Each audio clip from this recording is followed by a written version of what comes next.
If you do go on to enjoy today's video, do me a favour and hit that like button and of course subscribe to the channel for more daily content. And if you need any coins for Ultimate Team to get a head start on the game, head to the link in the description, use the code TVM for a discount at checkout. What is going on, guys? TVM here. Welcome back to a brand new play review, and I'm sure most of you have done this. If you haven't, please go and complete it right now. You don't even need to watch the rest of this. It is worth the, 5-6 cards you have to give up to get it. It's a 3-game loan, and if you didn't know, you can use loans in friendlies, and they never run down. So you have essentially got the 87 freeze Marquinhos, but you can only use him in friendlies. I think it's a banging system. I think they should change it from loans to just friendly cards. Maybe put a yellow outline around them or something so we all know. And obviously don't let us go into rivals and weekend league games. But it also eliminates then people using loans in weekend league, which a lot of people despise. And I myself am not a massive fan of. But still, 87 Marquinhos, he's coming in, obviously not the loan, the full version is coming in at around 150k. Which, to be fair, if this card was in packs, he would be worth significantly more than that. I mean, Verratti is not a direct comparison because he's a left mid, but you know what I mean? They play for the same team. They've got very similar links. They are very similar rated. In fact, Verratti's higher rated, and he is, I think, 250, 300k. So I might be wrong in saying that. He might be a lot less by now. He might be a lot more. I'm not sure. Either way, he was when I looked yesterday. So this card, you could imagine, as it's a lot more useful than that Verratti, with hyperlinks to Neymar and obviously strong link to Mbappe, you would imagine that this card on the market would be very expensive, and with good reason, because he has had some very nice boosts from the 85. 8 overall pace, 19 overall shooting, although the finishing itself is still not really usable. 11 passing, 10 dribbling, 1 defending, but he didn't really need a boost in that anyway, and then 2 physical. And once again, I would argue that he didn't need a boost in physical, although as a centre-back, to have 82 stamina would be fantastic. You wouldn't need any more than that. In fact, you wouldn't even need more than 75 stamina. As a CDM, however, you need a lot more than 82. That is probably going to be the biggest talking point of the video. However, he's 3-star, 3-star, 6 foot, and a high defensive work rate, medium attacking, which is very nice indeed for a CDM. Like I said, all the boosts in the right places, 94 short passing. I was obviously doing a full League 1 or League 1 team because I wanted to work towards icon swaps. I can confirm that it went very well.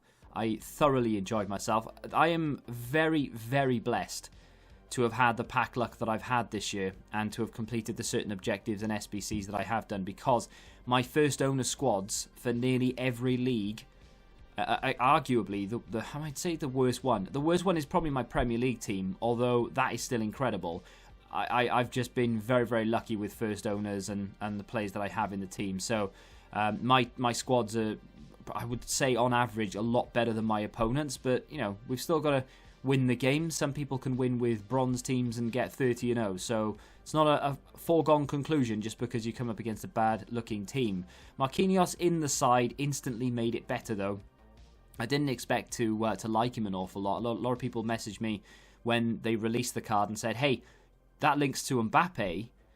You get, obviously, links into your icon, and if you get Neymar, you get that hyperlink. So are you going to do it? And instantly I was like, nah, I'm not a massive fan of Marquinhos and in general. And every time he gets a special card, I was looking to think, yeah, maybe, but no, I never do. And this one was no exception. I looked at it and I thought, yeah, it looks decent. But do I really want to put him in instead of Blanc or Kante, which is one of the players he'd have to replace? And on paper and in my mind, I'm thinking, no. Having played with him, however, I prefer him, and I'm going to get hated for this, I'm sure. And they offer different things, sure.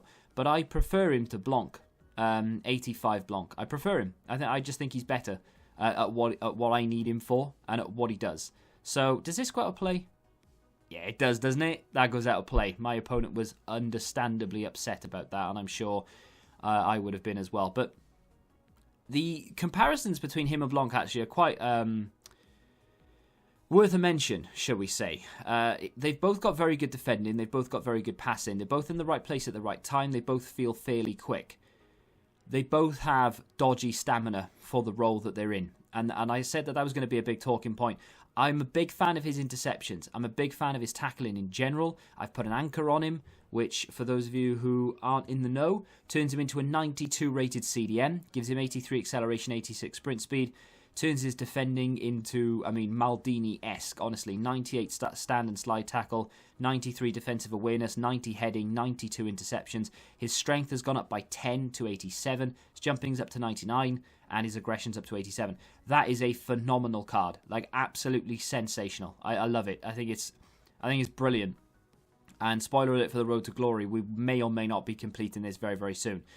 However, and I'm going to bring it back round. The only real negative, yes, he's got a 3-star weak foot. Would it be nice if he had a 4-star? Of course it would, and we'll note that down in the cons, even though it's not that big a deal. Natural, like, his finishing is awful. Do I care? Not particularly. His dribbling's not very good, but again, it doesn't really matter too much that he can't dribble properly, because we tend to pass it out before we need to go on a run anyway. His balance isn't the best, but again, it doesn't really hinder him. Same with the agility. It's 80. It's good enough, in my opinion. There are some things that you read and you think, oh, how is that going to work? Oh, is that good enough? Oh, I don't know about that stat. Honestly, none of it is really that much of a problem. Unless you're looking to replace Hullet or something, or Vieira, nothing is really an issue. His passing is on point, just very, very strong in the challenge, especially with an anchor. That stamina, though, that stamina is really irritating. He burns through stamina like nobody's business. Honestly, very early on in the second half, I have to start thinking, right, do I want to take him off now? Because he has run ragged. And that's what happens with CDMs in my teams. I'm doing what I do now. I take control of them and I move them around to cut the passing lane. And I'm doing that for the full 90 minutes. I don't play one drop back. I play 5-5 or 6-6 sometimes. And if I go a goal down and I feel like I'm not really getting enough of the ball, I will literally go like 7 and I think I keep my width to 5, but I will literally go 7 or 8 depth. So I don't play one drop back and just sit there and control CDMs, but I do control CDMs to defend because it's the most efficient and effective way. Marquinhos can't handle it for the full 90 minutes. He can't handle it for the full hour. His stamina is not good enough for that, which is a big shame. And it's exactly the same problem I have with Laurent Blanc. So, if you have both of them in your team, you've got a problem because you need to take both of them off. But if you've got one on the bench and one in the starting 11, then you can replace one with the other. And that's pretty much what I'm thinking of doing on the Road to Glory. However, do I recommend this card? Yes, I do. I'm not going to beat around the bush. I'm not going to try and milk it or anything. 150k for this is a fantastic price point. He will link into most people's teams because of the nation. The team and the league are decent as well. I would 100% recommend it. There are very few dragbacks with this card. Let me know what you think of it in the comment section down below. Of course, you don't have to take my word for it. You can go and do the loan. It's very, very cheap. I would highly recommend it before you complete the SBC. But trust me, if you just go and complete it, you won't regret it. Smack that like button if you've enjoyed it. Subscribe to the channel if you're new, of course. And until the next time, goodbye. Join the Betting Rebellion and find out what your football knowledge is really worth.